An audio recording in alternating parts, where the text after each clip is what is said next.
I'm going to switch to black. Oh, black. There we are. We're live. Oh, no. We're here. We are here. Yeah, don't look at that one. Look at that one over there. Okay. We got too many screens. Wow, this is starting clunky. Hello, everybody. It's Paul. And I'm Jenny. And we're with the Go Box Art Crate.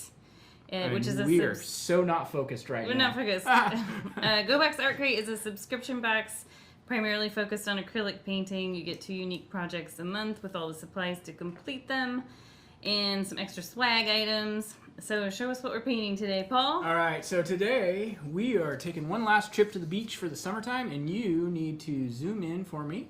Okay. There we go. There it is. We got red sunset, and I kind of want to nominate this particular painting as the easiest painting that looks hard that we've done. Okay. I'll see you when we're all said and done. Yeah, it actually, when we were typing up the instructions, it was actually hard for me to come up with all the details on it because it's such a simple, there's not a lot to it.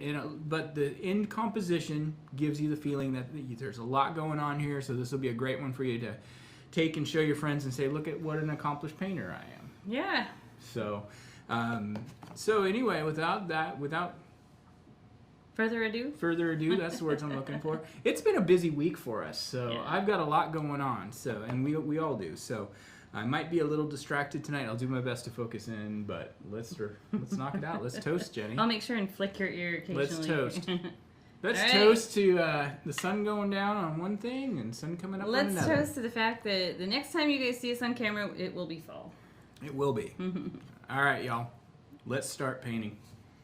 I don't know where I came up with the y'all thing. I guess it's because my family originally was from Alabama, even though I never lived there. We're going to start with our largest paintbrush. What paint colors are we using? Well, I'm going to start with our biggest paintbrush first. Okay. And then we can talk about the paintings. Boy, we're out there today. Holy wow. It's like we've done like 60 of these videos, and it's like we're sounding like we've never done one before tonight. All right, let's talk about our colors. So the colors we're primarily going to be using tonight, obviously, are going to be our red and our yellow. We are going to use a little bit of white and a little bit of blue and very small amount of black. So I'm not a huge fan of using a lot of black in paintings, but this one really kind of required it. It's really only used just on the little pier with the little, I don't know, I think it's a snow cone shack. That's what I think it is. Okay. So anyway, let's start off. We always want to start off by rinsing our brush. Wakes that brush up, says, hey, get up, time to do some work. That sounded mean. It's like we're throwing water in its face while it's taking a nap or something. Get up, you lazy brush. All right, cool. So first thing we're going to do with this particular painting is we're going to take this brush, we're going to get it nice and dried off, and we're going to start out by creating our glow for our sun, and we're going to just take a little bit of yellow.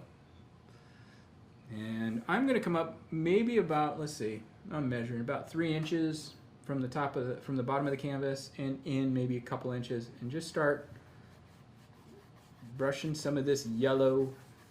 I love this yellow. It's got such a nice, rich color for yellow. Sometimes yellow can be kind of cool. And this one's just right. This one's out of the bottle, looks straight up school bus yellow. Straight up school bus yellow. While that's a little bit damp, I'm going to go ahead and take a little tiny bit of white. I'm not going to rinse my brush. Just going to a little bit here. And just brush a little bit right in this area. Kind of in the middle, and work that paint out a bit. I like to move the brush and change its angle so it's not just creating the same thing all over. You can throw some nice little streaks out and about. A lot of this little stuff going out to the side is going to get covered up. This beginning stage is always, whenever I paint and teach, and we're always going to be a little bit messy at the beginning. We want to be a little bit chaotic and then kind of bring it all together towards the end. But we don't want to get too focused in on anything being just right or perfect yet. Or ever, really, right? What do you think, Jenny? Yeah. All right. So the next thing we're going to do is we're going to take a little bit of our red, and we're not going to rinse our brush or anything. Well, if you've got white on the brush, let's go ahead and give it a quick rinse. It won't hurt it, but sometimes you get that white playing in there, and it'll mix with the red. Pink. and it'll turn it, yeah, kind of almost like a salmony coral color. Yeah, this particular red does that. Yeah. So this red is very inoffensive in that it likes to blend out pretty easily. And I'm working my way out to the side. You can let these colors, you can even take a little bit of yellow and encourage that red to mellow out a bit. Yo, red, just chill. Let this be a little bit uneven. It's just clouds and everything that hangs out on the horizon at the beach when you go down to the coast. I guess it would hang out on the coast when you go down to the beach. Yeah, whatever. And basically what we're going to do is we're just going to work our way up. I'm going to leave a little bit of some playroom between my yellow and the red there, because we'll probably want to use a little bit of yellow and red mixed together to kind of soften that up a bit. So what are we doing up here? We're just filling it in, letting it be nice and choppy. Use a little bit of yellow here and there just to keep that red from getting overbearing. What we don't want to do is encroach too much on this yellow area. But if you do a little bit, that's okay. We'll be able to soften it up a bit later. One thing you can do with this, since we haven't really done anything to mess our paint water up, so you can always moisten your brush up a little bit. You don't want it dripping or super wet, but you can use that, just a slightly damp brush, to stretch the paint a little bit, and it'll glide a little smoother when you start doing all this. How you doing over there, Jenny? Good. Good.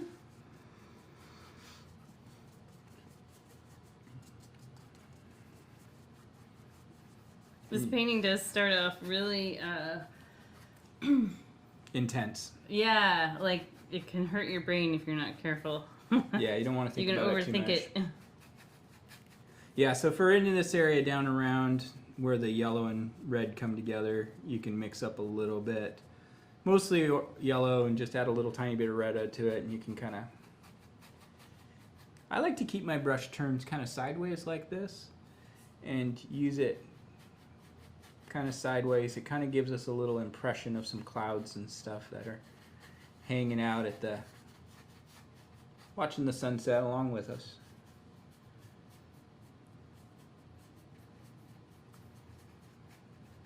I think this is the first painting we've done with the Go Box where we've just really said, okay, red, it's your turn. Yeah. Red's an interesting color. It invokes a lot of emotional response. It's very dramatic in that regard. It can be breathtaking. It can be intimidating. Supposedly red stimulates the appetite. So like you should paint your dining room red, or a wall or ceiling in your dining room That's red. why the ceilings in Chinese restaurants used to always be red. Huh. Those people had it So figured if you're out. dieting, avoid red. Paint this painting after you've had dinner. I'm getting really hungry just painting this red. Yeah. So I'm pretty messy when I paint. And I think that's something that's hard to learn, but it's something you can learn. And I think it's something that everybody kind of benefits from once they figure out how to do it. And the cool thing about that is it doesn't mean you always have to paint messy. But you can always bring it back and bring in some detail and things like that. If you're following along or you're watching us live, feel free to ask us any question you might come up. We will have a little bit of a delay, but Jenny's going to be keeping an eye on that, I hope. We don't have any messages yet, but we are here if you have a question. So we're bringing the red all the way to the top, I assume? All the way to the top, yep.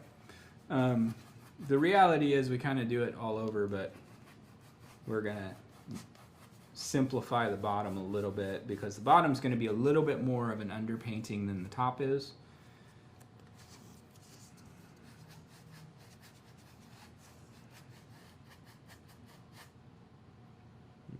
back in here. And yeah, what do you recommend for softening that? We'll go over that in just a second here, because it is pretty intense. But if you look at the finished painting, it's pretty... Yeah, it's blended out on the edges, though. A little bit. Probably what we'll end up having to do if you got it real chonky through there is let it dry a little bit, then we'll come back with some yellow and maybe even some white to soften it up. That'll be the easiest thing to do. That's kind of where we want to be. I'm going to kind of rough in a little horizon line here just for sake of appearance. Now, as far as like trying to soften it up, the thing that's always going to be difficult with something like this, softening it up, is if you try to soften it up too early, you're going to pick up that red and carry it. You know, you're going to carry it into your light areas. And we don't want to do that. We want to, if anything, bring our lighter areas out. So what we're going to do is we'll leave that alone for now, and we'll work on that after we get the bottom part of our canvas filled in. Okay. And if at any time I end up going where you guys feel like I'm going too fast, you can always pause it to catch up. And you can rewind. Even during the live stream, if you're painting along with the live stream, you can pause and rewind as necessary. I'm going to go ahead. I've got some spots where I can see some of the white canvas showing. I'm just going to take some yellow and brush that in just a little bit. I want to be careful I'm not picking up red and pulling it back in. So it looks like later on we get to do some purple clouds. Yeah, so that's actually part of what will kind of soften this up more than anything, is actually bringing those darker colors in. Will soften up our brighter, warmer colors. So to get going on the bottom half of the canvas, we really want to make sure that when we're looking across an ocean or any body of water, that our brush strokes are very horizontal, because they're, for the most part, I know sometimes when you go to the ocean you might see waves that go at a little bit of an angle, and that's fine, but when you paint that, it's really hard to resolve in your mind what's actually going on. So it's easier to kind of stick in very perpendicular kind of way of thinking. You know, it's like everything's horizontal or vertical when we're talking about an ocean or a lake or something. So what I'm going to start off with, I'm just going to start with red. I'm going to keep my brush moving sideways.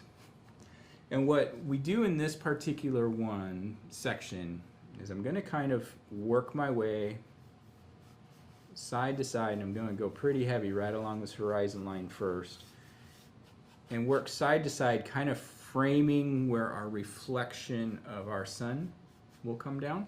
So we're going to leave that area white I'm just going to leave it white canvas for right now. Okay. But nice and choppy.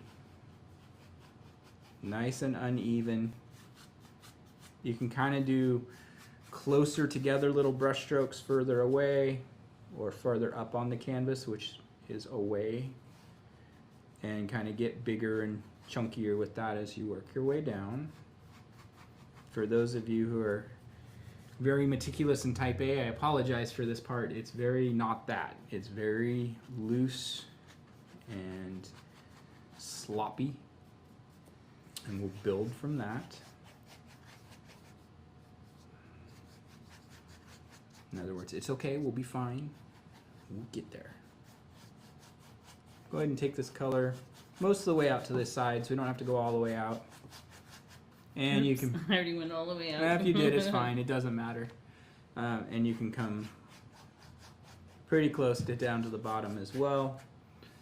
Same thing, I'm going to kind of frame it in on this other side. This other side's a little bit trickier unless you move your canvas around. You know what this reminds me of? The poster from the Endless Summer right now. Oh yeah, totally. Actually, if you're left-handed, that left side would be easy. Well, let's paint left-handed then. Let's see how that goes. Push yourself. Maybe you're actually left-handed and never knew it.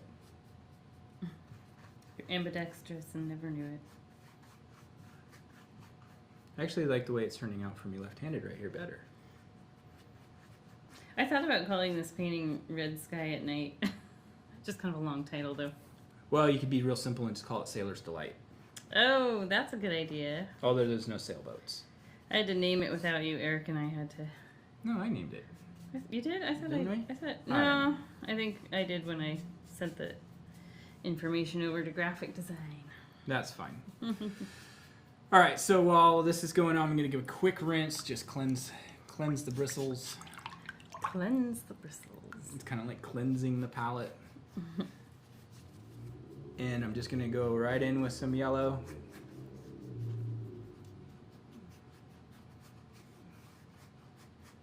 Right in under here. And we'll bring some white into the mix later. I like to set the white on top rather than mixing it in. It has a tendency of desaturating colors in a way that sometimes is good, but when we're trying to really go for this intense kind of sunsetty kind of vibe, you can see I'm actually turning my brush a little bit because I'm more worried about just kind of filling in the gaps. And that's getting a little bit sloppy in the middle. That's okay. I'm not going to worry about it too much. But the white can sometimes, it desaturates the colors. And like this red, for example, instead of getting a nice, warm, glowy color, you end up with like kind of just a dull kind of coral color. And that's good for some things. But in this particular case, it's not exactly what we want.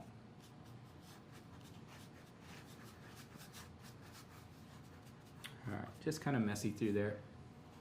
You could actually, though, since you've got, so I know for a fact from doing this that when you've got these two colors that are mixed together, if you do take a little tiny bit of white now and brush it in, it's still a warm tone. So you can take a little bit of white. And I'm not trying to make white, I'm just brightening this up a touch. Sounds like I totally just contradicted myself, but it's okay. I'm the teacher, I can say what I want. Yeah. Be careful not to overwork that. I kind of overworked that right now and it's a little bit muddy. It actually looks all right on the monitor, so I'm not too worried about it. But what we're going to go ahead and start doing is we're going to start bringing in some of our darkness to the sides. I'm going to rinse my brush. And we're going to mix up purple using our blue and red. And the blue, I was really impressed with how well these two colors work together. They make an interesting purple. Yeah, it's because this fire red is more of a orange-based red. Yeah, so we almost get more like a brownish purple. Mm-hmm. Yeah. Which is not good if you're aiming for purple, so use more of a blue-based the way this works with this painting, it works really well. Because it just becomes when you brush it in, I could actually use a little bit more blue. When you start brushing it in, it actually just feels like shadow. So I'm starting out on these outside edges. I like to mix as I go. Is this what we're doing? We're adding some shading to the edges, like shadows in the water, kind of under that dock area? Actually, so this is not just that. Yes, on the right-hand side, it's more of that. More than anything, it's darkening up where the clouds are going to be in the sky as well. Okay. And the other thing is it helps pull the eye towards the middle of the canvas. Okay. That's more of what it's doing there. If you get this, like if you get a situation where I'm feeling like I'm seeing through to the canvas a little too much, you can always brush a little bit extra red in there. Or let it dry and come back. Let it dry and come back. But again, it's one of these things, if you can occasionally, well, we'll do this in a minute. We're not going to do it right now. I like to think. Are you bringing that all the way up to the water line? Yeah, on the right-hand side, we're going all the way up to our horizon line. You can very lightly just kind of drag and let that be the horizon on the right. And just give it a quick little wisp across.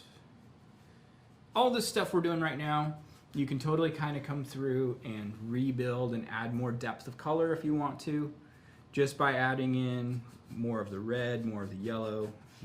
These three colors actually work really well together. You don't necessarily want to. The yellow and the blue, we're obviously going to get a green, which would feel a little out of place on this painting. But hey, maybe you got the green spot over the. Be right for Oregon. It's true. It could be.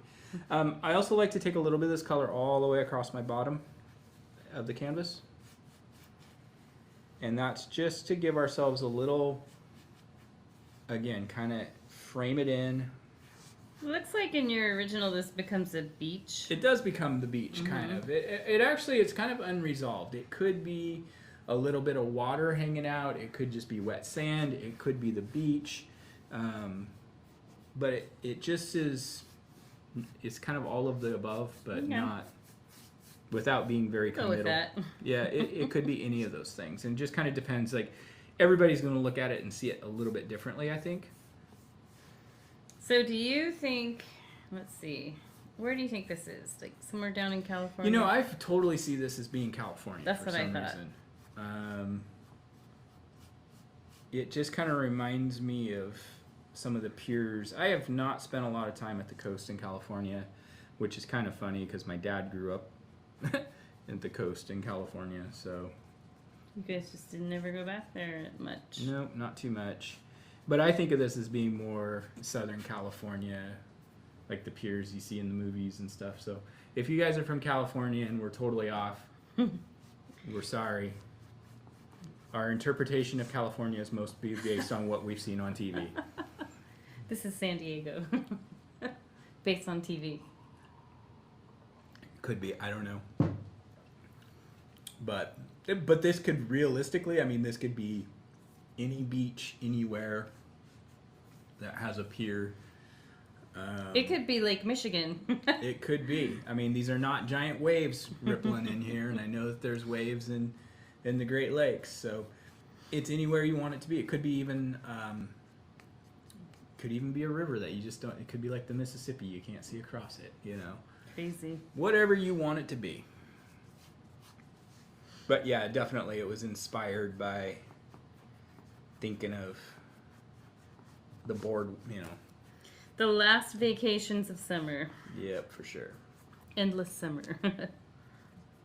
So I'm just taking a little bit on the right-hand side too. And I'm really thinking about like these streaks as kind of being shadows where there's little ripples and waves. And What happens if you paint the blue directly over the red? It looks nice.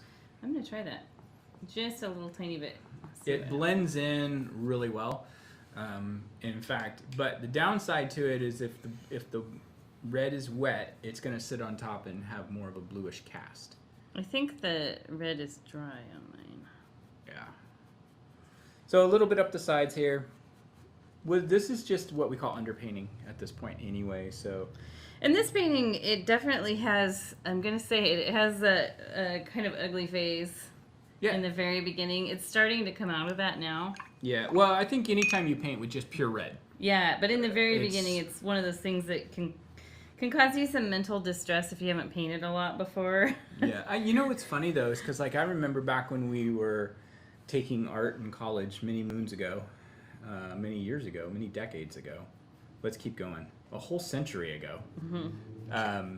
There was something very satisfying about doing a very red-dominated painting early on. Because the red itself is so impactful and dramatic, it's done a lot of the work for you already. Mm-hmm. It's like, here's just a big shock of red, and it's like, ooh, wow, it's red. I'm moved. I'm emotionally affected by this painting. All right. So we're going to do the same thing up in the sky, but we're going to be looser. I'm going to use the same brush. You might want to use a little bit of a smaller brush if you want to. But I'm thinking about this sky right now as being a very cloudy sky with just a peak of sun shining through. So I'm going to use the same color and maybe even add a little extra red to it to start with. It's always okay. It's always good to start with a little bit less shock value, but you can kind of start. And what I like to do, Jenny, I'm going to show you this. It's kind of a new technique on this actually. I start by creating the flat underside of a cloud. Looks like you have very little paint on your brush. Very little paint on the brush. So I start with just a little bit, and it's pretty flat. And then from there, I just kind of take a little bit of paint on the brush and just kind of swirl up. You have to be careful because if your paint's not dry underneath, it might lift. So you don't want to push down real hard.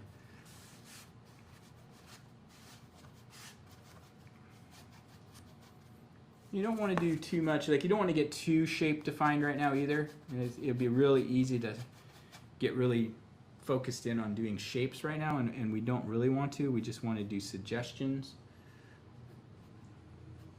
You can throw some splotches in too. No, it's just real splotchy, and just, I wish I could just explain like a real defined set of words that say what's happening, other than just, I'm just taking my brush very lightly, moving it side to side and letting it bounce a bit.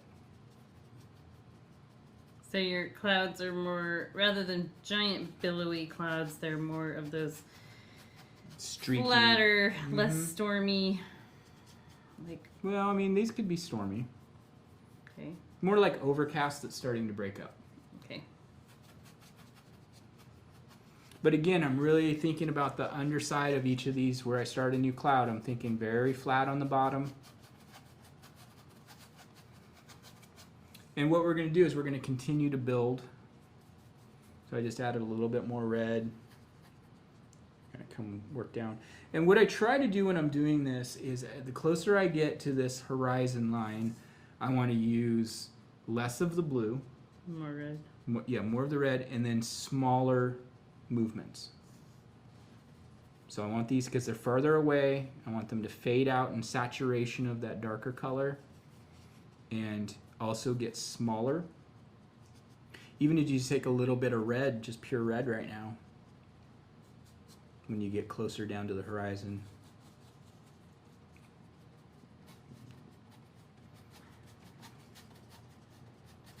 And what we're going to try to shoot for too is we kind of want to make it feel like there's no definitive edges as we work away from the center of the canvas. So we don't really want to take this, I'll just kind of sketch it out for you.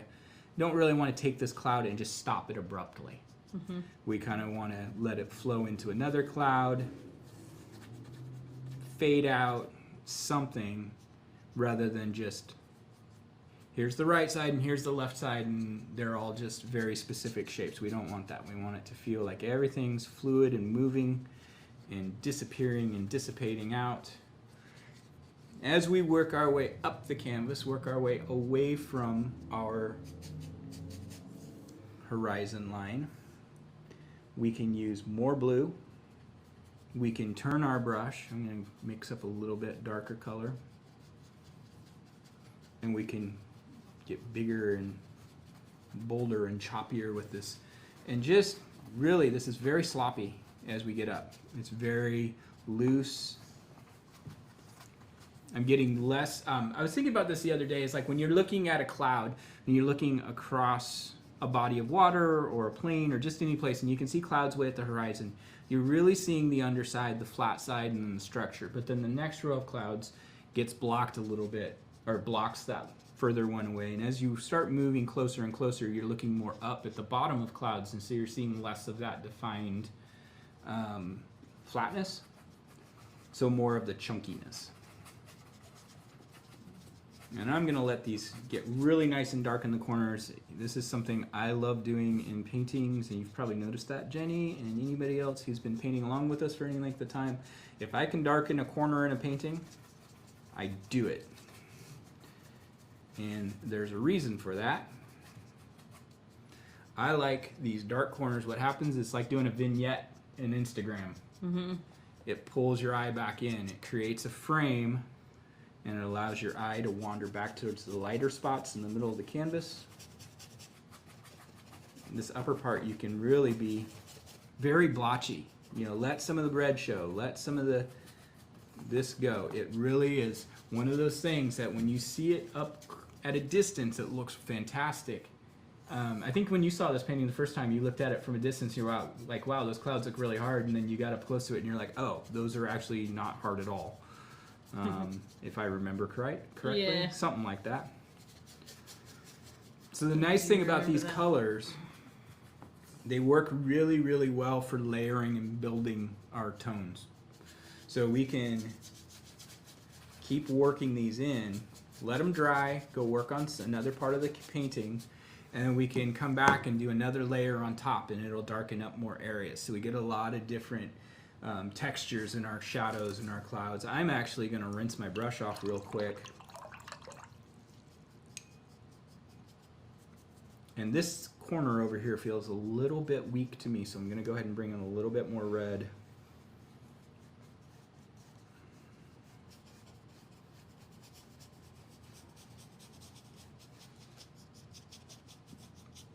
This side over here, I don't want to do that with this brush. I'm looking, I've got a little spot of white canvas showing there, so I'm going to take a little smaller brush here. Here you go to my medium, just so I have a little more control. I'm going to mix a little bit of yellow and red together so I get something that's not quite so intense. Just kind of clean it up. I have a tendency sometimes of painting very thin paints, which is kind of against the grain of what most people who do oil paints or acrylic paints do. And so I want to make sure and convey that you guys understand that we want to put the paint on heavy enough that we're not seeing any white of the canvas peeking through. And so I'm just kind of doing some little touch up here. You can use red, you can use yellow, you can use both.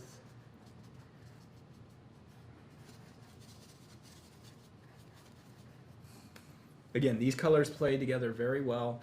They work, which is sometimes when you work with colors, you'll find that one color is really dominant.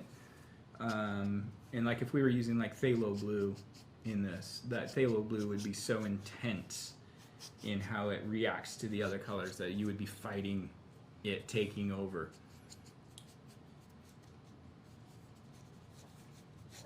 Yellows, there's no yellows I can think of that really create that problem, but definitely some reds. If you guys have ever worked with alizarin crimson, it's like glitter. It just gets everywhere. You know what I'm talking about? Yep. You get a little bit on your brush and it just keeps going and you can't get it out. It's a great color, but it's something that... It's a potent color. It's potent and it doesn't take very much. And really this red is very weak in that regard. You can control it a little bit easier.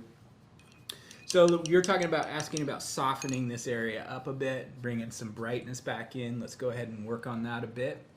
And I'm actually going to switch brushes to do this because as much as I love to use my big brush to do as much as possible, there are times that I like to use a smaller brush but still try to maintain. I think people's instinct when they use a smaller brush is to, oh, I'm using a smaller brush, I need to be more controlled and more detailed.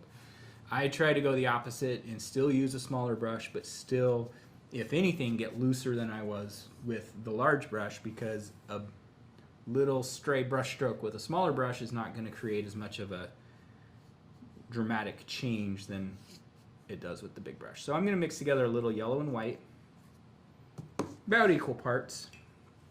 Kind of give her, I've still got a little bit of red coming through on my brush. That's okay, I'm not going to worry about that. And I'm going to start just kind of working around this edge here. I could use a little bit more yellow in there. The only reason we're really adding a little bit of white to this is so that this has the white adds a little bit of opacity. It adds some substance so that this color can sit on top of the red and do its job. I'm not trying to hide the red.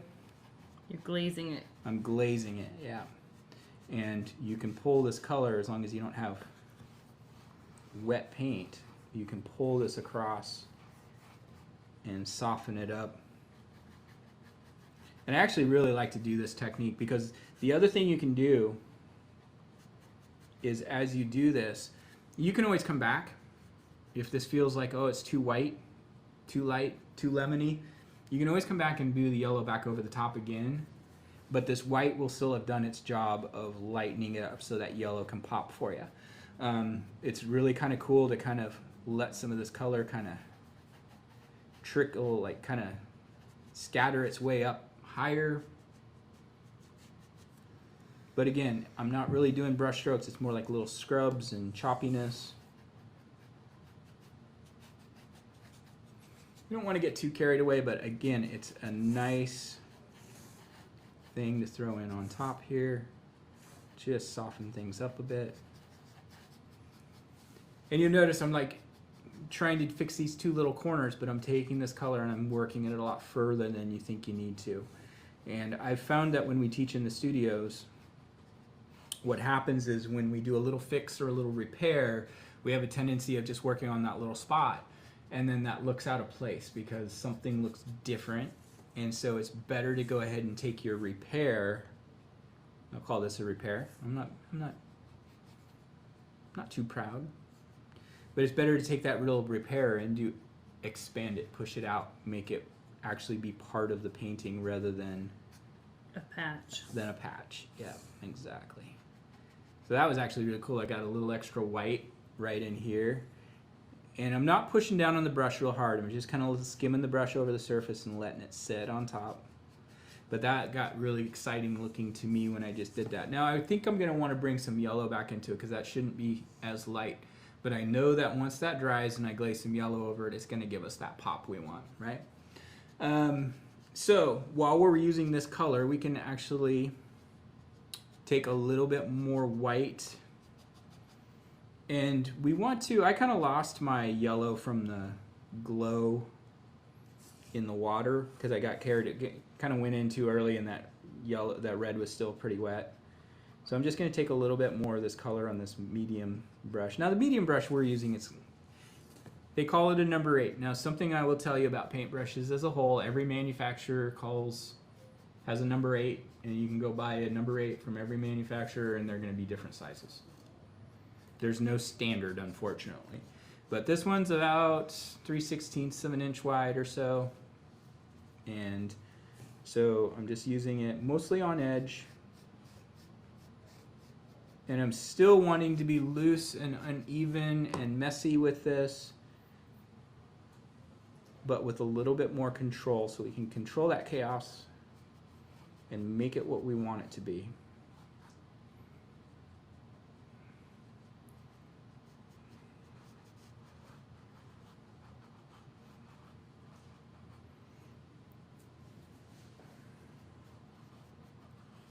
Don't be afraid to pull some of this color a little further over because the way light bounces off water, you pick up things all over. Little ripples. Yeah. One thing I like to do a lot sometimes out in the distance is just touch the brush to the canvas very lightly and just kind of create some shimmer that you can really see up close. You can try to mimic your light patches that are in the sky. Just don't get too carried away with trying to make it exact because it's hard. We don't need to make it exact. Painting's hard enough without putting perfection on the layer. Perfection into the mix. Is that a better answer? That's a better way of saying it. Yeah. So actually, I've got a little bit more yellow than I did in the original, and I'm digging it. I'm digging it. It happens. Even though I painted this, they're always going to turn out a little bit different unless you're actually getting paid at a shop to recreate paintings by the hundreds. Yeah, make it your own.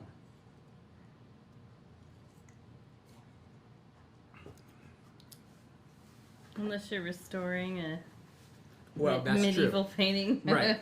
What was the picture of Jesus that the lady fixed the face on? It was, yeah, we won't talk about that. you guys can Google that. There's actually probably a whole, I think most people know about it. but there's probably a whole Reddit board of different repairs that have gone Restoration's gone bad. It sounds like a TV show. Yeah. So I'm going to take a little bit of just some pure red now, and you'll see you start adding a little bit of this extra red on top of where we kind of brushed in. It'll still build layers for us. We're going to get in here pretty quick and start adding. We're going to put a couple really distinctive waves that go across. But right now, like I've kind of got this corner over here where I'm actually going to grab my big brush for a second. And this area where we kind of left it white before and then we did the shadow, I'm just going to take a little bit of pure red and just kind of brush that over it. None of this is wrong. I mean, there's like all kinds of really cool things that happen with these Not always, not every color, but these 3 particular colors I've really found when I was working on this painting that no matter what you do, something works. So how come you're brushing red over there? I had a little bit of that kind of like, the white was still affecting the shadow, and so it was kind of coming across as kind of like a dirty bruise. White canvas? Yeah, so it was like, you weren't getting that depth of the red being there. It was just the kind of dirty brownish color. And a lot of this over here on this side is going to get minimized when we put that pier in there. So that actually feels really good at this point. We're going to let this dry. We're going to, before we put our sun in. And so this is one of my favorite things. Oh, we got a little question there. Nothing more beautiful as a red sunset. Absolutely. I absolutely agree. Oh, and here's Daniel. Daniel, you're late to the party, brother. There's also a bad one done for the statue of St. George at Navarre. Did I say that right? Mm-hmm. There's quite a few. There's one somebody did a sculpture reparation, and it was like, oh, wow. I think our dog almost could have done that well. Aw, the poor person who did it. They tried so hard. Save that church tens of thousands of dollars. Actually, the one in Spain made the church a whole lot of money because they started charging people to come look at it. So maybe they did it on purpose. I don't think so. Maybe they did it. Okay, so where was my train of thought? Okay, so we're gonna get. I know what I was saying. One of my favorite techniques is when we're doing a sunset. Is I really like to not draw a white circle. Like a lot of times we do sunsets and we just draw a white circle, but if you've ever been down to watch a sunset, you know that especially in the summertime when it gets low in the horizon, the atmosphere starts to mess with what you're looking at. And so very rarely, I mean, you really get a broken circle. And so we'll paint it that way when it dries a little bit more. For right now, let's go ahead and let's start working on our lower section down in here. I'm going to take my big brush again, and I'm going to mix together some more of our blue and red. And I'm just going to measure real quick. I'm going to move up about an inch from the bottom edge of the canvas. I'm going to take this color and I'm going to take a deep breath and just go all the way across. You might need to add a little more blue.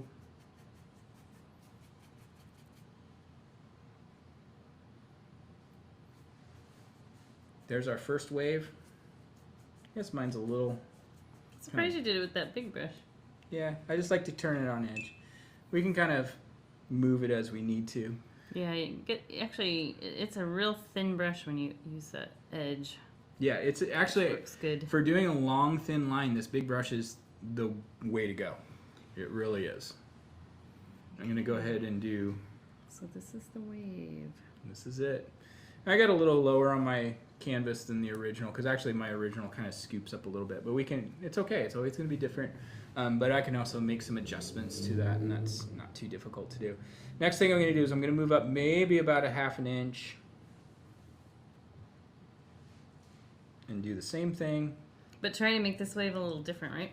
Yeah, I mean it's going to be very similar, but if you just make a couple little minor... Like go up where the other one goes down. Yeah, exactly. And if you move quick, I'm going to take a smaller brush real quick. Real quick. Everything's real quick today. Real quick. While this is still kind of wet, you can kind of soften out the bottom edge. That's kind of one of the things I like about using the big brush to do this. And all I'm doing is I've just got a dry brush and just roughing up the bottom edge so it's not quite so defined. It's a shadow. Same thing on this one up here.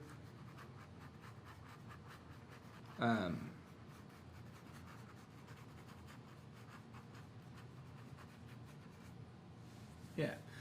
So it continues here, and we'll pick that up a little bit more when we add our like our lip, like the foamy breaking wave. We will kind of, that'll really make this jump out on us. And it's these two techniques, just putting the shadow in, softening it up. There's two different ways you can do it. You can do the foam first, but on this particular one, I like to do the shadow first. And we might come back a little bit later, and because this is a little bit closer to us, we might add just a touch of black to it, just mixed in, not actual black, but just mixed into our other mix, just to give it a little bit more enhancement. So what we're going to work on next is we just made our little shadow color. We're using a medium-sized brush now because we just used that to brush out our wave. I'm just going to take a little bit more of this color and just in some spots. Like I'm thinking about this as a cloud that's kind of got the bottom edge here. The top edge is going to be a little darker. Not a lot of paint, and I've got a little bit of blue popping through. Just going to create one more little layer of depth in some areas.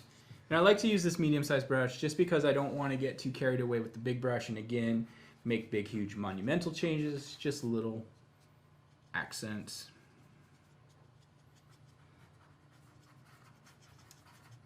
Like the dark patches of the clouds.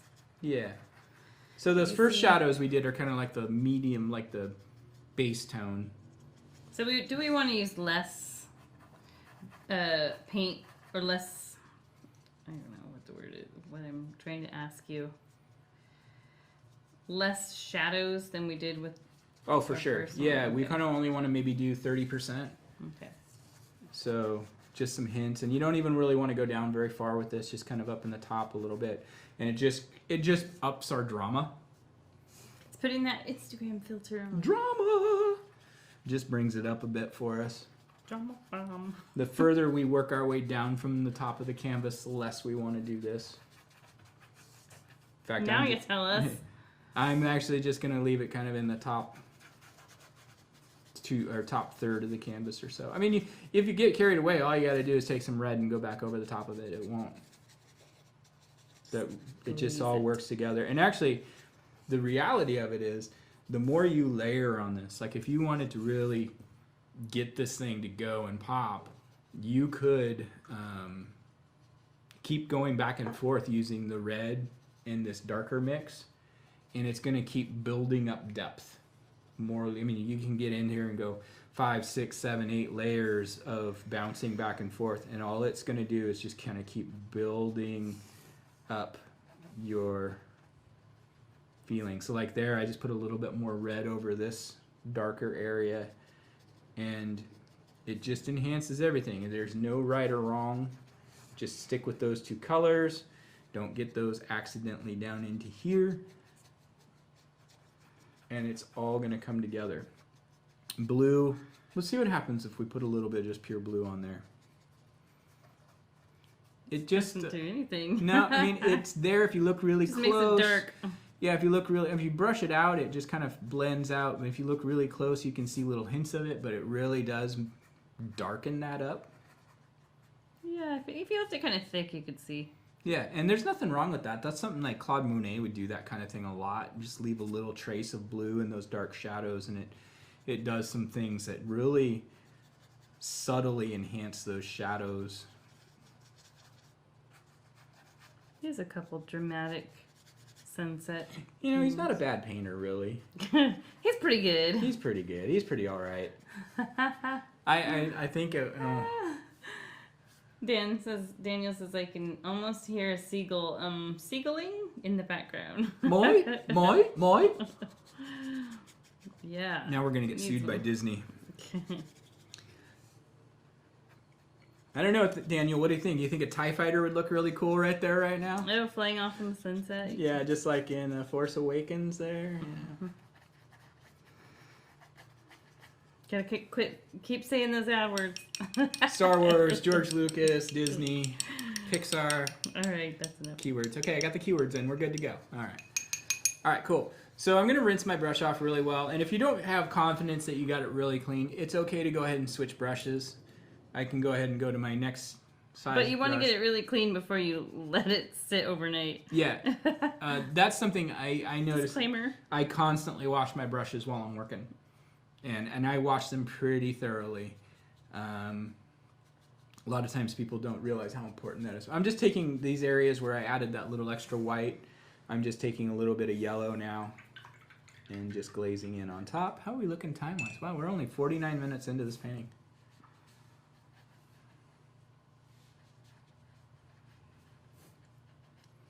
So just adding a little bit of this yellow back in. And this is all nice and dry. I can tell this paint dries pretty fast, and you can touch it. You can see if you turn your canvas so that the light hits it right. Our lighting's set up so you really can't get that glare the way we want it to see it. But you can see if there's a pretty obvious shimmer to the paint. It's pretty wet, but this paint dries within just a few minutes. Nothing crazy going on here. It's just acrylic paint, y'all.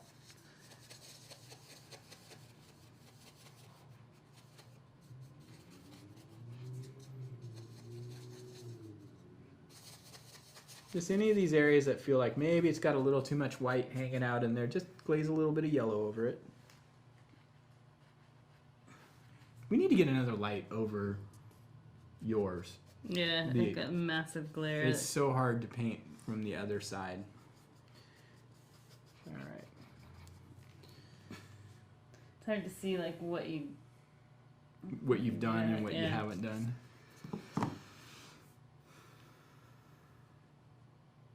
Oh yeah, was that in Rogue One? You're right, it was.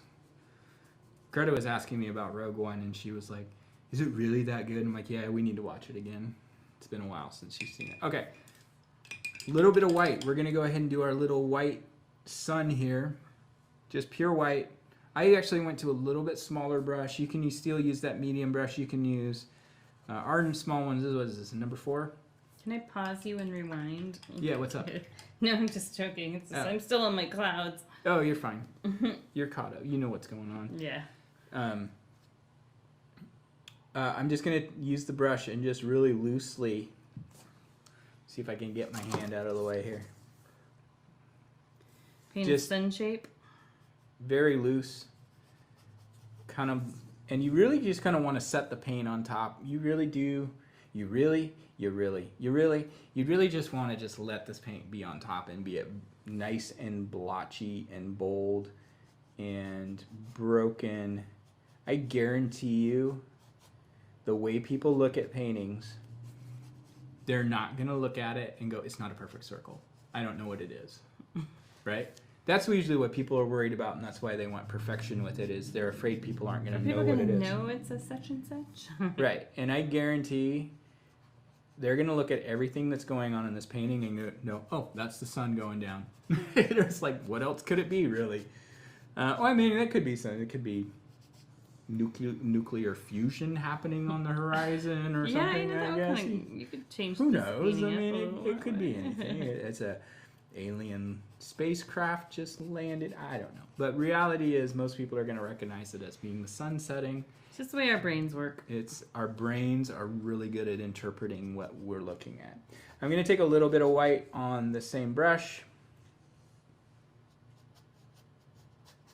and just start very light, loosely hitting the tops of some of these waves with some white.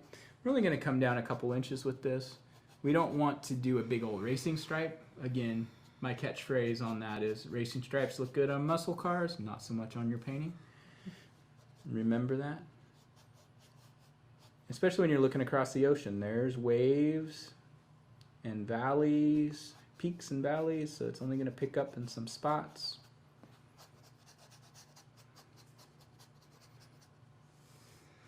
I think I ended up with my horizon line a little higher on this one than the original. Yeah, just a little bit.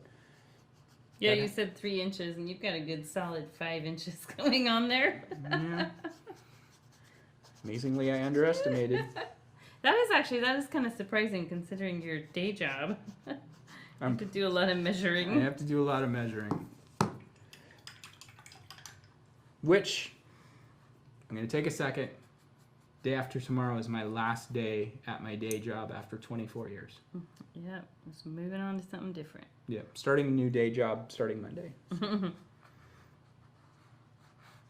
But that new day job will enable me to put more time into the Go Box. Yeah, we're pretty excited about that, I think. I'm not nervous anymore. I was a little bit freaked out last week.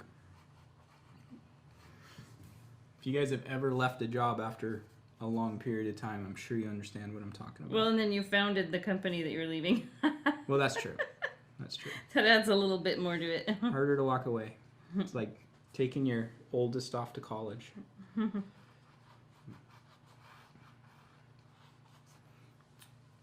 All right, so I'm happy with that. This is a little bit more dramatic than the first one, than the original, but it's you can tell it's the same painting.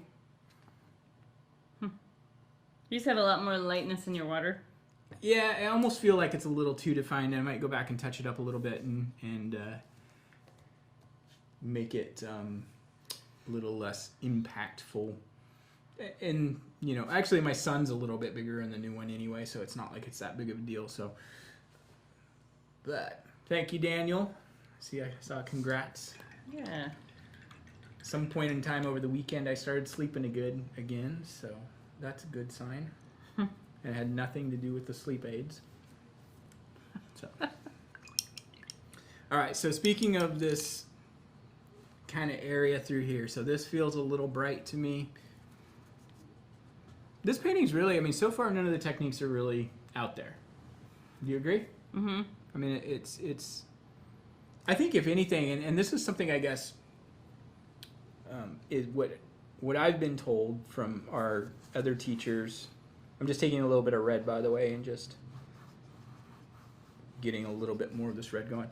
Our teachers that teach in the studio, most of whom Jenny and I train to do our paintings, one of the things Well, they develop their own too. They do too, yeah, exactly. But one of the things they complain about at my paintings is they're so sloppy. Yeah. You know, Paul, you're such a sloppy painter. It's really, I get it. I understand. I think the majority of painters, I don't know, maybe that's kind of too general, but a lot of painters paint neater. I don't know how to word it right. You mean they actually have motor skills and can do precision stuff, and I just have to feel like I just got to slap it on there and be like, that's good. So yours are ones, though, that they have the impressionist sort of quality to them, where you do step away and you see, oh, those are clouds. Yeah, and I think that's something that the older I get, the more I do that, too. Except for the painting we've got coming up next month. I'm going to show you guys. It's so off his normal style. Well, first I'm going to show you guys Jenny's. We're going to just let this dry for a second and take a little break and talk about October. You might start seeing some changes in October. We're trying to decide how we're going to do our video in October. We might do a little bit different, but you guys will like it, I'm sure. But here's Jenny's painting. I love this. Is such this is an October painting without being a Halloween painting. It's spooky. It's Edgar Allan Poe. It's pumpkin. You can totally leave the raven off. You can leave the fence off if you want it to look more like this is a fall themed painting. Yep, this is just a fun painting, and the nice thing about these ones like this is they're small enough that this is a great painting that you can hang up seasonally. Hi, Linda. Hello, Linda. It's okay. You can be late. You can see the good part of the painting. Not the rough part. Oh, she's like, wait a minute. That's not the picture that was in the thumbnail. But anyway, this is, I mean, you could leave the pumpkin off and put have the crow sitting on the fence, whatever. It's kind of a neat house. Is it spooky? I don't know. Jenny did one painting. What was that painting you did recently where you put Michael Myers in? It was your Three Mountains one. That's right. I mean, you could do something fun like that. Because it was Friday the 13th. It was Friday the 13th. That's right. And we did go home and watch that movie. Mm-hmm. We did. And then you guys, if you've been following us for any length of time, we've been doing these videos for 2 years, and I have done 24 landscape paintings. Oh my gosh! Did you actually go count them all? Well, no. I mean, we've been doing it for 2 years. I've done 12 per year. Oh yeah.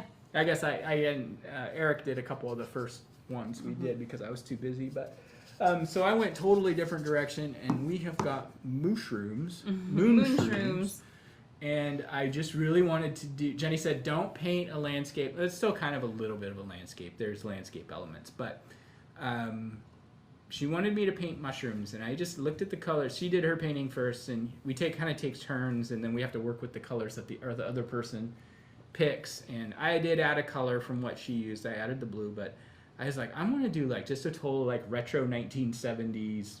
And I think in the video, we'll add this blue to the raven too. Yeah, there's places we can add it. On the other. You could add the raven to this painting. You could put the raven to this one, and he could maybe be eating the mushrooms. And just coming down out of the corner. yeah. And so this is actually like, this is as non-sloppy as I get. But even if you look at it, it's got a lot of those blotchy, messy elements, but also some more precision to it. So I think you'll enjoy this one, because this is one that requires a little bit of drawing to start. So anyway, enough of that. Fun. I'm really looking forward to this one. I think I'll probably do some more for us in that kind of style, because I really enjoyed that. Daniel says there should be a small moose or elk in the mushroom painting. Oh, I think that would be really good. Or actually, what would be awesome is, well, just its hoof. didn't somebody? I think it was Daniel. Daniel is a good friend of mine, and I think he had suggested a Smurf, and we've got the right colors. So maybe Jenny, perfect. that might be a nice little challenge for you to throw. And you, knowing you, you'd put Brainy Smurf in, because he used to call me Brainy Smurf when we were younger, because I was a know-it-all. Such a know-it-all. You were a know-it-all? I was going to say was is probably not the right way to say that. But anyway, so that would actually, we got the right colors. It might be kind of fun. Garden gnome would be fun. If you guys have any other ideas of stuff, I mean, it's hard to come up with a lot of paintings. Yeah, 2 years of twice a month paintings. We love ideas and suggestions. Prior to that, 8 years of in-studio paintings. Yeah. Oh yeah, we've got hundreds. I don't even know how many. So anyway, so let's go ahead and get back on this. This should all be fairly close to dry. We are going to start working on, let's go ahead and do our wave highlights here. And then basically all we've got left to do on this is those wave highlights. We might enhance our shadows a little bit underneath them, and then we'll get working on our pier. The pier is the messiest, easiest thing, and probably the hardest part of it is going to be being loose, and you don't have to be. I mean, you could really do that precise and clean, and it would be totally fine. We got a couple more comments there. Thumbs up. Yeah. I did. You're right. We should do the Smurf. We could even do, well, we don't have red, so we couldn't do pop-up Smurf. So I'm going to use my number 8. I'm going to get it nice and clean. It doesn't really matter. There's nothing in the jar that's going to hurt it. We're going to mix up a pale lavender. So a little bit of blue, a little bit of red. Not so much red, but just a little bit. Quite a bit of white. Will this even make lavender? It's not really lavender. It's only lavender. It's only lavender in the sense that it's blue, red, and white. Oh, you made it really pale. Yeah, and that might be too pale. Do you want it more on the blue side? A little more on the blue side.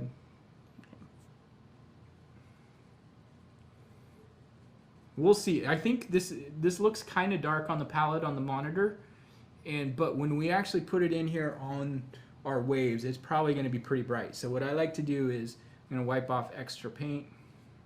I always start with a little spot. Okay, that's pretty much spot on with what's on the original. So I'm just going to take this color, skim right across the top edge, leaving our shadow underneath. Actually, almost could be a little lighter. A little lighter. Jenny threw me for a loop and then I over-adjusted.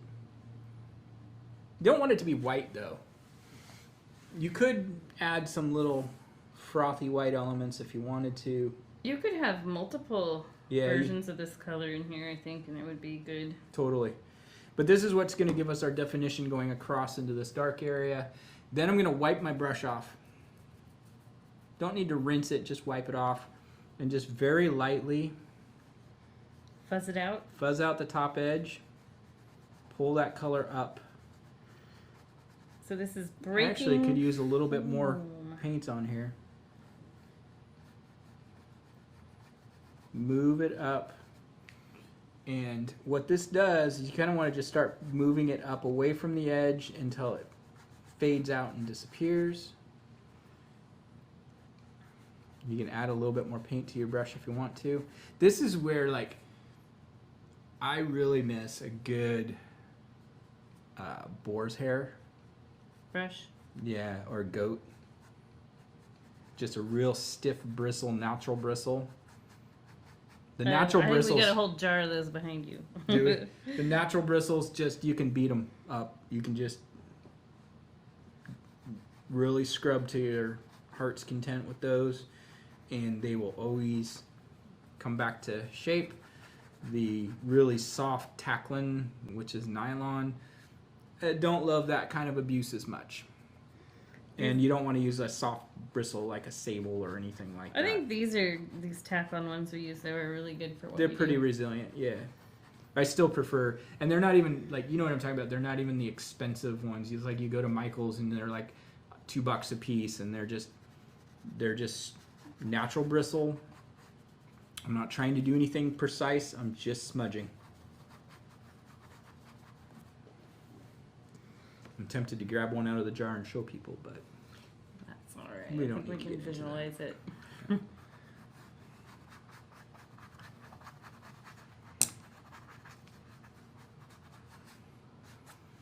So you can really see, like, on this side over here, I'll do Jenny's zoom in technique. You can really see how it fades out. Fades out, man. That totally fades out. Alright. I heard you, like, audibly roll your eyes right then. Yep. That's alright. I really don't care. Just being me. Just be yourself. That's what they always said. Alright. And it's okay to kind of, like, softly smudge this out a couple, up to maybe 3/4 of an inch up or so. Again, this is a little bit more intensely colored, more contrast than the original. We got more comments. Oh, wow. I totally missed. I've been so concentrated on my wave. We need to put Daniel on the payroll. He keeps the chat going. Have you thought about doing your version of semi-famous paintings? I think it'd be cool to see your versions of Le Grand Jatte. Did I say that right?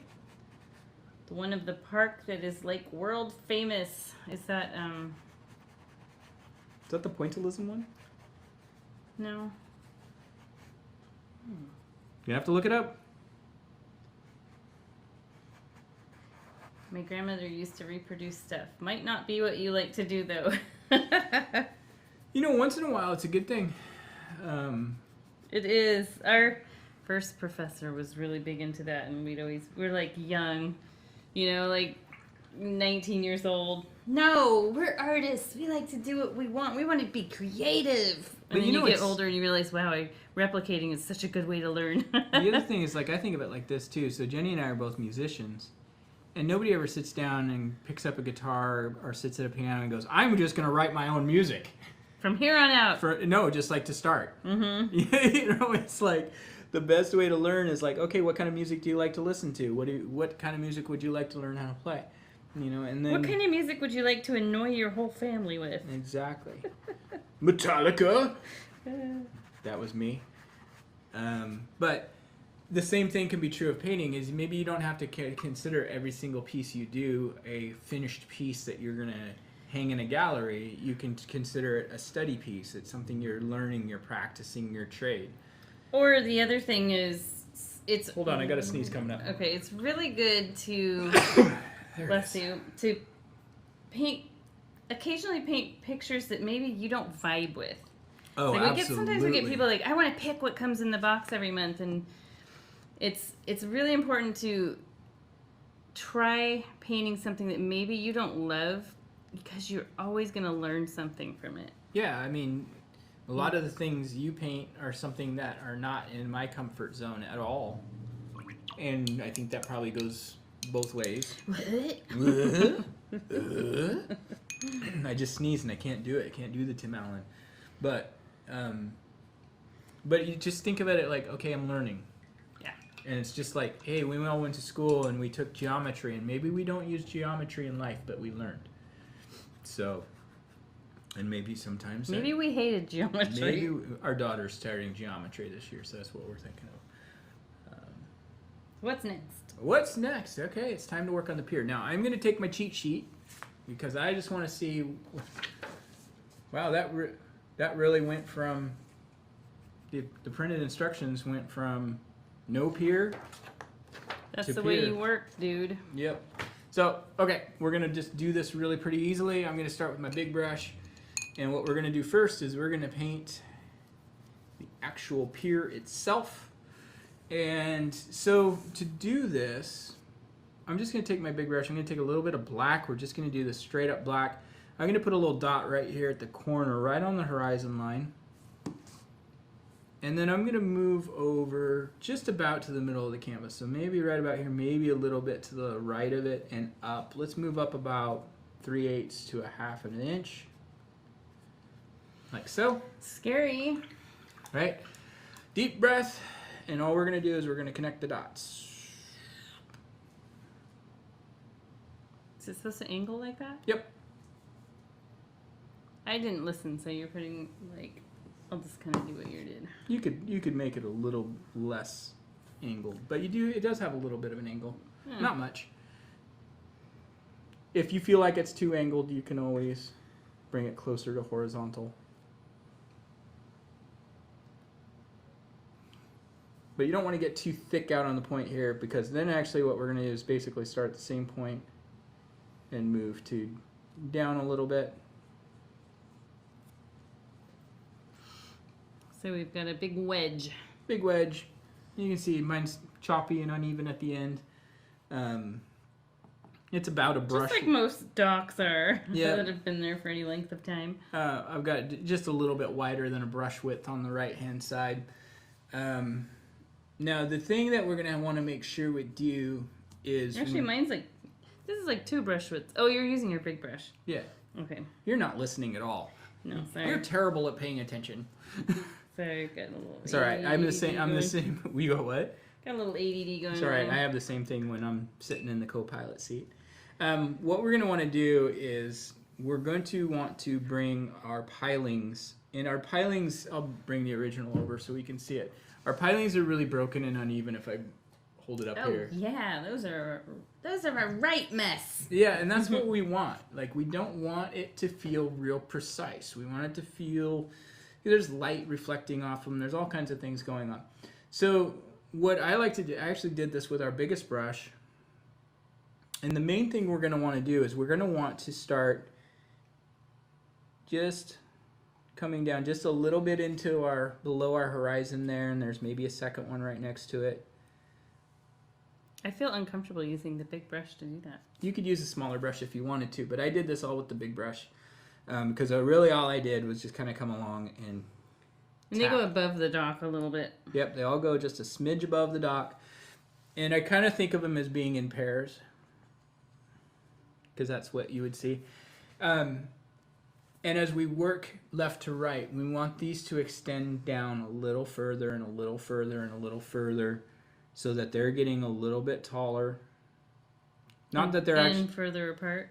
Yeah, a little further apart. Not that they're actually taller. It's just that they are closer, so we're doing perspective right now, ladies and gentlemen. Mm-hmm. But I also feel like if you look at the original, when I worked my way down, the spacing kind of gets lost a bit, if you'll notice. Mm-hmm. And I like the way that looks. Like, it's really easy to get... It's like a janky pier. Yeah, and if you, it's really easy to get very evenly spaced and precise with this, and I feel like it loses something when you do that. So,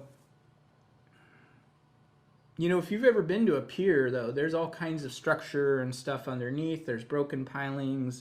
Well, it's like hit by waves constantly, and they're not gonna stay clean and fresh and new for very long. Right. You can get a little fatter with these as you get closer to the edge of the canvas as well. I was amazed when we were watching the Ghost Adventures in Astoria. Well, that's How many pilings are in the water there under the Astoria Megler Bridge? It's crazy, huh? Well, a lot of times they did that to kind of control the current. Ah, wow, that makes sense. All right. See, now I always start over perfecting mine, so I have to work on making them more. Now, at first, this looks very just okay. It's glued on here, right? And we're gonna fix that. We're gonna add It's some not grounded yet. Yeah. Watered. It's not watered yet. We're gonna add some reflection. We're gonna add some ripples. We'll actually probably do the ripples first, and then do our reflections.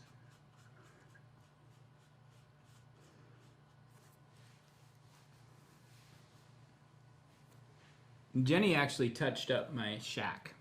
I did, because your shack was a hot mess. It was. I wanted to, but it really bothered her. It looks like an elephant because he didn't have this connection to the dock. It was just left like, he didn't have this roof here. It's just like it humped over and down. Yeah. It was like an elephant trunk. Yeah, but what you didn't realize is it was actually like a food stall and not a shack. I asked permission first and you said it was fine. Yeah, it's fine. So anyway, all we're going to do for this is I'm just going to take my big brush and just maybe in a little bit, I'm just going to put a little roof line. There's the peak, our other roof line coming down.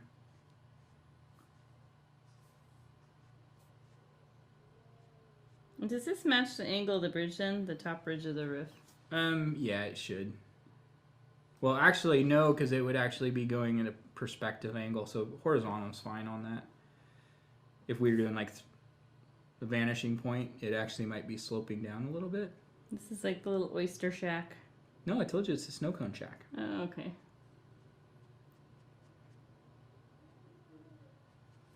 Or the fisherman's bait shack. Whatever.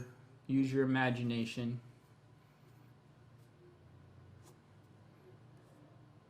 Oh yeah, Daniel says drive through the gorge. There are tons of pilings. So we go through there once a month, sometimes twice a month, heading to You can put a little chimney on here. And yeah, there are tons of them. Yeah. A lot of those I think were for use for the big fish traps. Oh, it could be. Those big wheels that would trap the fish, I think. Those are not legal anymore. So we're filling this in solid. My shack ended up being, it's more of a small mansion. It's a McDonald's. Yeah. You're liking it. I'm loving it.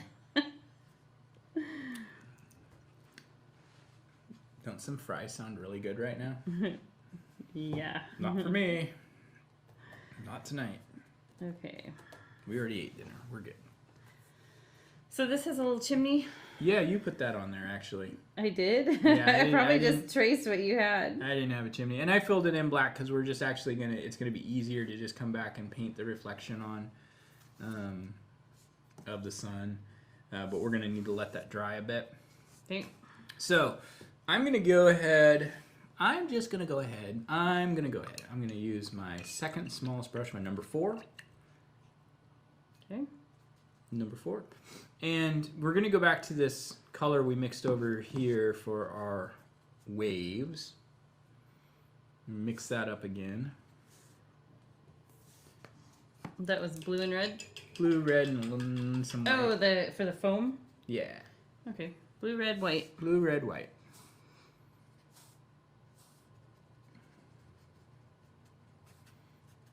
And very loosely, very small amount of paint on your brush. You could even add a drop of water to this if you wanted to, but I feel like we don't want to do that.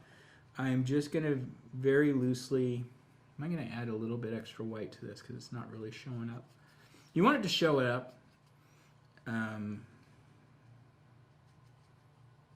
Basically what I do is I take the brush and I touch just the tip of it to the canvas. I just had to match my color up with yours. That's it. And just very lightly, I move the brush.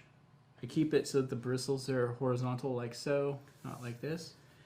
And just very lightly wiggle the brush side to side, and then I move my arm up and down to control where the brush is. So is it like you're creating little swirls of current around these? Yeah, so the brush is always moving side to side, and then we move our arm position to place where this is going. Okay. And it really works out good for this type of effect, because what you don't end up with is lines coming at the wrong angle, which would be confusing.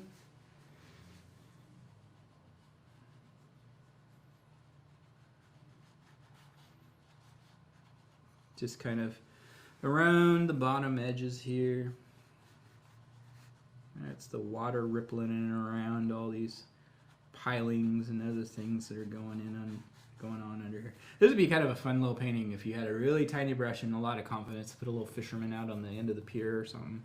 Mm-hmm. A seagull. We could do a seagull. We can do a seagull. On the end of the pier? No, just flying up in the sky. Oh, yeah, yeah.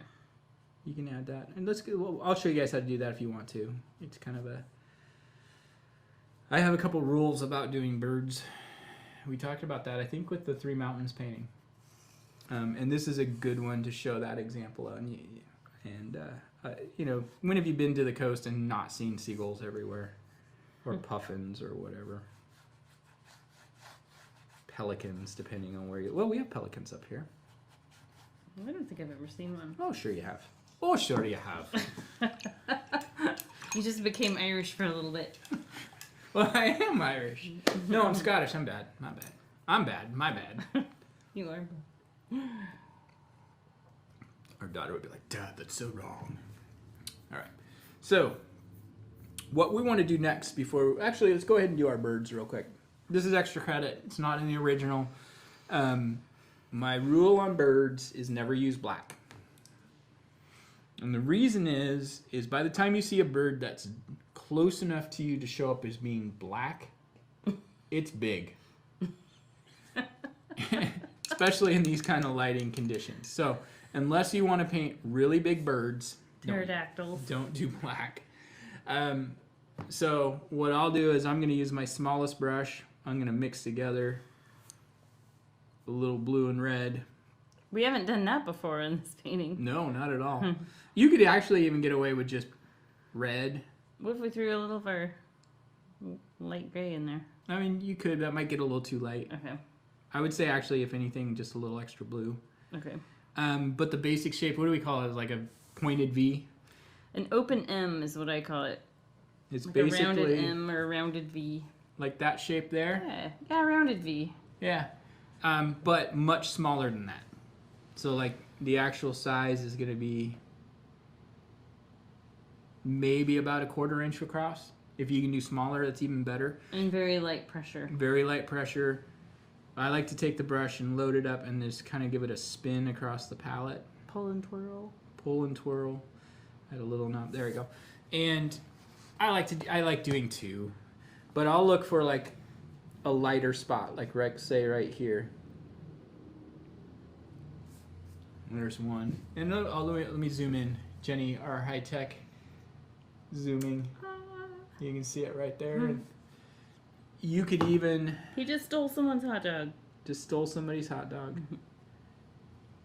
We don't want the birds to be the focus of this painting. They're just an accent. And my head's in the way? It is. My apologies. So a couple there. And let me show you something else you can do. I'm going to rinse my brush. And I'm going to show you that you could just totally use just plain red. And it would look totally fine. Totally. A little bit of just pure red. Let's do another bird right here. Let's do two. Now I better do... No, let's just leave it at one. Because I'm big on just like 2 or 3, but that's it. So I'll zoom in again. You see the little red bird just above the sun there. It doesn't look out of place. It doesn't look weird. It works. It blends into the painting, which is what we want. We don't want it to be the focal point. We want it to be a neat little accent. Then when people get a little closer, they go, oh, look, there's a bird there. And that works. Now, while we're using that bird color, I'm going to go to my number 4 brush. I'm going to make a little bit more of that color if you need it. This is going to be our color for our reflection. I'm actually going to add just a tiny drop of black. I want this to be a little darker than just the blue and red, but I want it to be very definitely not black. And maybe I'm going to drop down below our the actual dock part, and below our pilings, maybe an inch. When you're using your 3/4 of an inch. number 4. Yeah. And I'm just going to do the same thing like we did with our ripples. I'm just going to scribble in. What is this exactly? This is a reflection of the dock. Oh, okay. This can be a little heavier because you're seeing the underside of the dock as well. I just put a little shadow there. You want a little gap between it and the pilings? So it probably... Oh, I guess yours isn't like totally straight. No, it shouldn't be. Because it's all being distorted by the waves and all that. You can... We can claim that. Yep. We can claim anything we want to claim.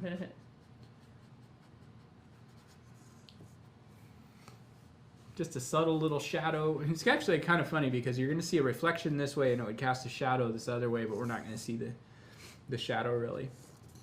And then using your smallest brush, you can, right, the base of each of these just kind of, and I just use a slight little wiggle. Just suggests a little reflection of the actual pilings.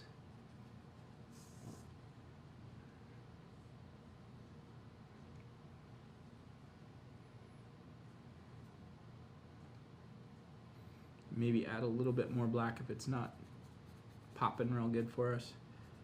But you don't want to get too dark in this either. So just like, yeah, just like that.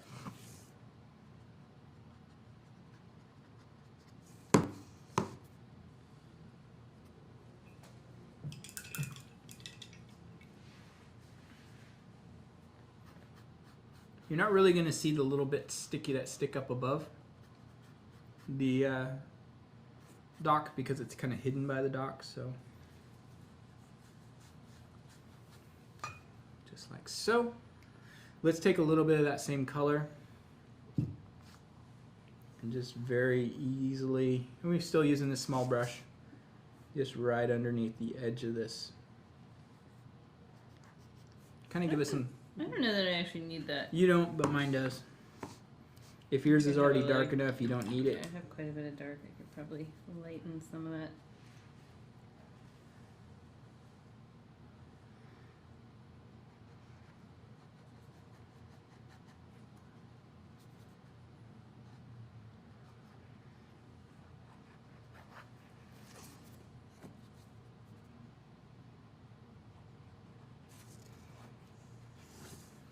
It's good. It doesn't need a lot. It's really easy to overdo it.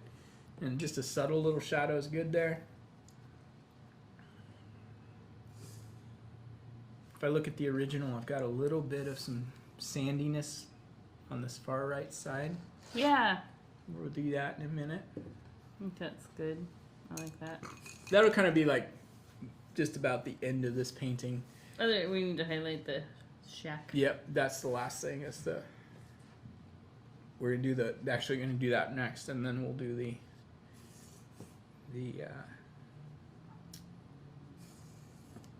little sandiness. You got the hiccups. I've got the hiccups.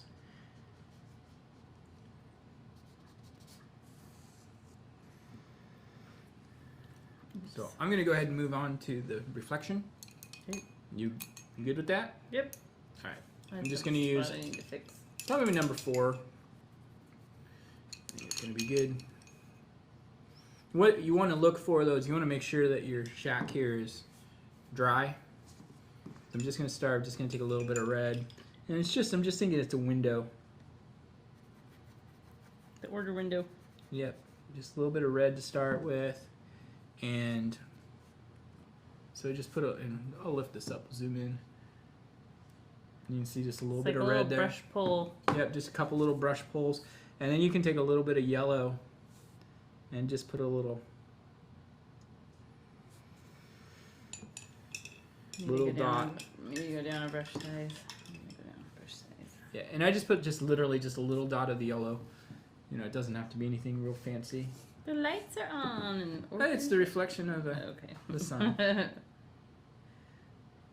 You know, you could do actually where the reflection of our little shack is would actually be right in the ripple of the water. And you could add a reflection on the roof. Yeah, you could do that.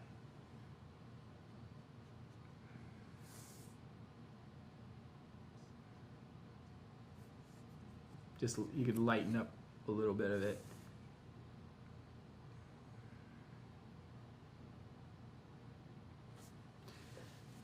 Actually looks kind of cool. I like that.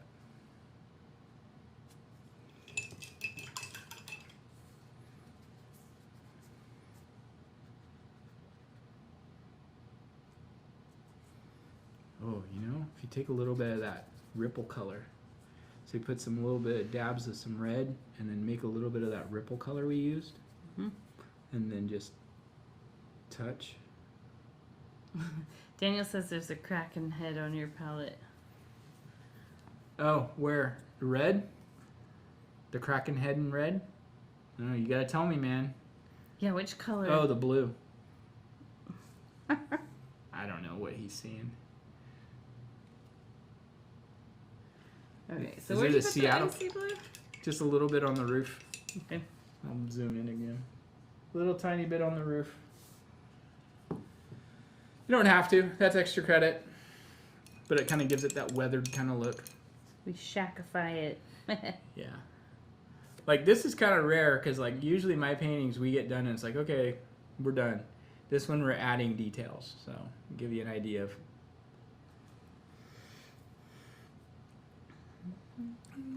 It's in the gray area. What's that? The Kraken head is in the gray area. Here? Or there. I don't know, man. We can't see what you're Can't see it, seeing. Daniel. Maybe you have to look at the monitor.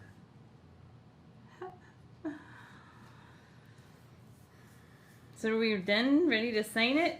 So no, I want to add a little bit of a sandy vibe Oh, that's down right. here. That's right. And so, to do this color Middle is going to be to right. called. There. Under the bird. Oh, there. Okay, I kind of see it. All right. This color I'm going to do is going to be called Everybody in the Pool. Everybody in the pool. Yeah. So I'm going to start with some red, some yellow, some blue, some white, and just a tiny bit of black. It literally is a little bit of everybody. Red, yellow, blue, white, black. Yep.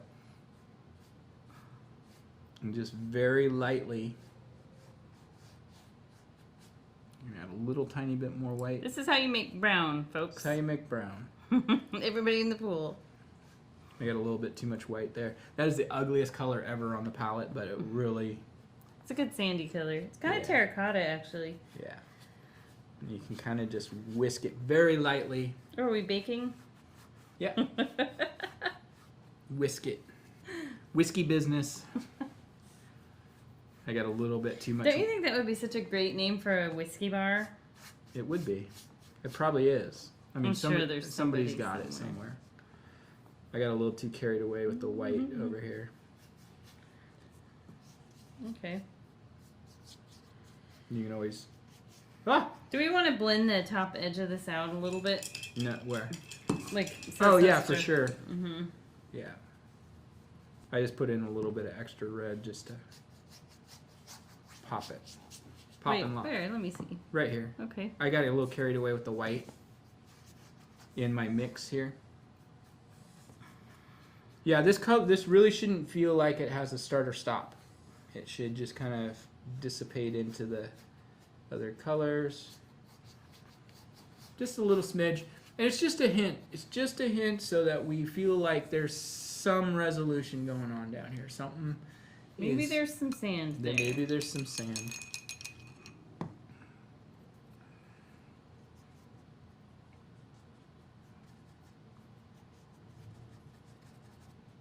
I just thought of something we could add too. If you did want it to look like a sandy beach, you could add some little black pebbles and white shells, like just little dots.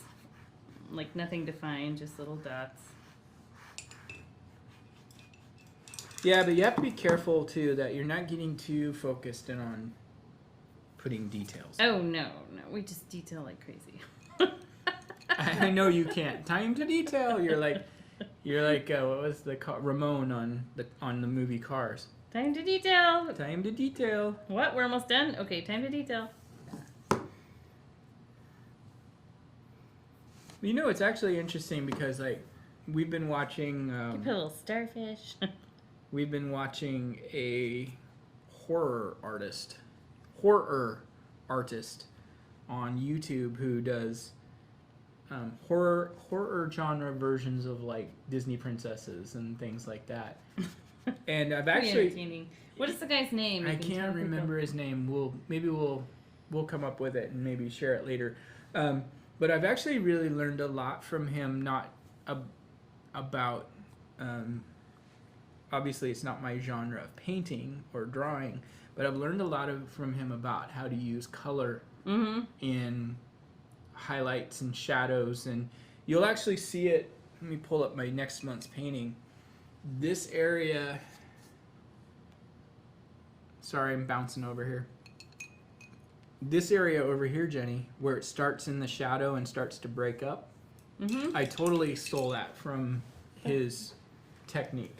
Like it was like an intentional, I'm going to incorporate that in, and it's kind of a way of blending that he uses for blending with markers, and I'm like, okay, we can do that with painting too. So that was a technique that he used, and I was like, okay, I like that. I'm going to steal that. And even though it's not my style of painting, we can learn from everything. Yeah, totally. And that's why it's important to watch people painting things, even maybe something you're not really vibing with. Like, I'm not gonna lie, it's like I love to watch Bob Ross, but I'm not a big fan of his techniques. But I learn a lot from him on composition. I learn get a lot of ideas from him. I can 100% credit him with being the person who inspired me to want to paint. I can't tell that at all. My paintings don't look like Bob Ross paintings anymore. Just saying, just because it's a landscape doesn't mean it's a Bob Ross painting. There's some things for sure. Sure, absolutely. There's things that come through that are Monet inspired in there. Like I see Monet-ish stuff in your painting tonight. Really? Yeah. Even though I over detailed? Well, you didn't over detail in the sky. So anyway, so there's mine. Let's get my palette out of the way, and we'll show you it compared to the original. What's that? Daniel says you're really taunting Disney tonight, aren't you? Yeah. Yeah. So let me show the two next to each other. I would say, if anything, I actually like. I kind of like the foam being more subtle in color. Yeah, I do too. Thanks, Paul. You led us all down the wrong way. You're welcome. You could darken that up by absolutely mixing the red and blue and just having it be a little darker, less white. Yeah, I agree with you on that. I was afraid of it not showing very well while we were teaching. I'll use that as an excuse. Actually, everything on mine's a little bit more vibrant tonight. Like your clouds, everything, contrast turned up. Yeah, just a notch, and I'm okay with that. That happens. So let's see how Jenny did. Slide mine out of the way. So to give you guys an idea, it's not like we sit here and practice this. We paint it once and we teach it. So there's Jenny's, and Jenny's turned out really good. That's one of my favorite landscapes you've done. It's nice when it's your painting. I don't know what they even. I added some little shimmer. I don't even know what that means. Yeah, you added a little shimmer through there. And some shells, but I don't know. Looking at them on camera, I don't know that I actually like those. I'd probably cover them up. Yeah. But yeah, I could see darkening that up a little bit more. And I can show you guys how we could do that. Let me show you real quick. Let's do that real quick. Sometimes it's good to evaluate things a smidge. So I really feel like what we're going to need to do on that to get it back into where the original was is it's just going to have to be a little darker. Red and blue and less white, right? Yeah, and you could maybe even get away with just get a little bit of red, a little bit of blue. Might even be able to get away with just those two very lightly. Yeah. So let's just try that. I've kind of got, let's get a little bit more blue. Where did I mix that? Right there? I don't even know where I'm mixing at.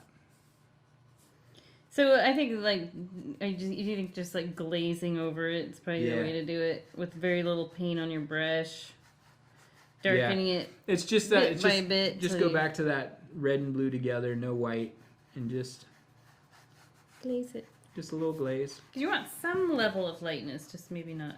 Yeah, and if you just use just a small amount and you get too much, you can wipe your brush off and you can kind of scrape the too much off, or you can always lighten it. And that's the thing about painting is like. It's not something that. This is one of the things that I feel like our Bob Ross misrepresented about painting. Paintings don't. Bob. I am knocking Bob. Paintings in general don't take in half an hour. Right? Painting. You can watch someone paint in a half hour. Right, but in general, most people can't sit down and do a painting in a half an hour. I can't. Well, I can. But most of the time, I mean, we haven't stopped painting. We're getting close to an hour and 45 minutes. You know, a lot of times paintings take, I don't know, what's the most you've ever spent on a painting? And I'm not talking about paintings in the studio. I'm talking just any painting. I don't know. 20 hours? I've spent 20 hours on a painting before. I don't know, but I'm going to sign this one. Wow, you're not even letting me finish. Yeah, that's better. A little softer. And actually I left some little hints of the brighter, and it actually, yes, added more depth. It works. So I'm going to sign mine too. What color did you sign yours in? Pink? I just made a red and white. Kind of makes a coral color like we talked about earlier.